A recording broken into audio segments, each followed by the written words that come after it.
Experience ba mga kabayan? Tara, samahan nyo kumain dito sa Bukhari Restaurant. Hi guys, kakatapos na natin magpagupit. So ngayon kakain tayo dito sa Shawaya Al Bukhari. Ayan, kasi maraming kumakain dito mga kabayan. Subukan din natin. Alam niyo ba na ang Germany ang unang nakagawa ng spare ribs noong 19th century? Ito ang tawag sa kanila ay Rippensburg. Ang Rippensburg tinranslate ito sa English na ribspur o mas tinatawag ngayon na spare ribs. Kain tayo guys.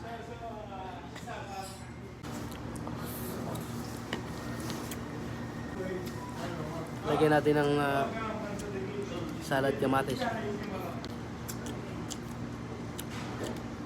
Ito yung mamimiss mo pagka umalis ka ng Saudi.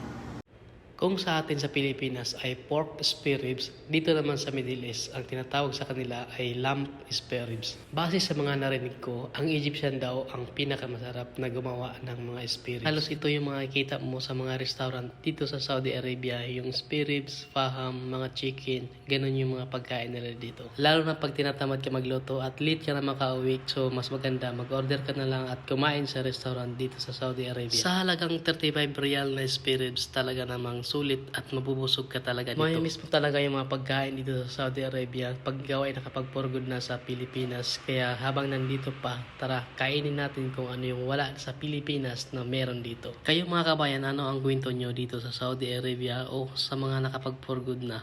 Comment nyo naman sa baba para malaman natin mga kabayan. Ako kasi mga kabayan, before ako nag-Saudi Arabia, marami kasi akong naririnig na mga negative kiso ganyan, ganito, mahigpit nga. Pero hindi ko akalain na dito pa rin yung punta ko sa Saudi Arabia. Pero mapalad pa rin tayo mga kabayan. Sa panahon kasi ngayon medyo maluwag na at syempre hindi pa rin tayo kampante kasi mayroon pa rin mga batas na pinagbabawal. At alam natin kung ano ang kaparusahan kapag tayo ay lumabag sa batas dito sa kaharian. Kung ikaw ay nakapanood ditong video, comment down below kung taga saan ka kabayan, and kita-kits sa next video.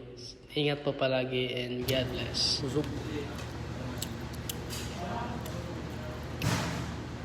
Hey guys, tapos na kami kumain at yun, nabusog kami kasi masarap yung ribs nila.